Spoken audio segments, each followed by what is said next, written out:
এরকম লোভনীয় মজাদার কুমড়ো ফুলের বড়া আমি কিভাবে বানিয়েছি তা দেখতে হলে পুরো ভিডিওতে আমার সঙ্গে থাকুন। হ্যালো ভিউয়ার্স, চলে এলাম একটা নতুন ভিডিও নিয়ে। আজকে বাজার থেকে কুমড়ো ফুল আনা হয়েছিল। আগে মাঠে ঘাটে পাওয়া যেত, কিন্তু এখন আর পাওয়া যায় না, এখন বাজার থেকেই কিনতে হয়। তো কিনে আনার পর আমি প্রথমে কুমড়ো ফুলটা বেছে নিয়েছিলাম, কারণ আমার মা বলতো কুমড়ো ফুল বেশিক্ষণ সেইভাবে রেখে দিলে নাকি পোকা হয়ে যায়। তো প্রথমে আমি কুমড়ো ফুলটাকে খুব ভালোভাবে বেছে নিয়েছিলাম এবং বাছা কমপ্লিট হয়ে গেছিলো। এবং বাছা কমপ্লিট হয়ে যাওয়ার পর আমি 2 মুঠা আতপ চাল ভিজিয়ে দিয়েছিলাম।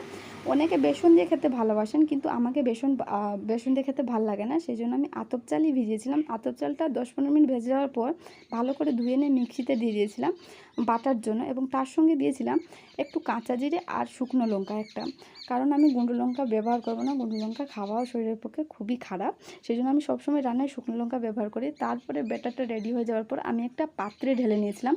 ব্যাটারটার সঙ্গে কী কী মিশিয়েছিলাম, 1 চা চামচ হচ্ছে কালো জিরে, 1 চা চামচ শুকনো জিরের গুঁড়ো, আর 1 চা চামচ চিনি, আর পরিমাণ মতো লবণ দিয়েছিলাম ব্যাটারটা রেডি করার জন্য।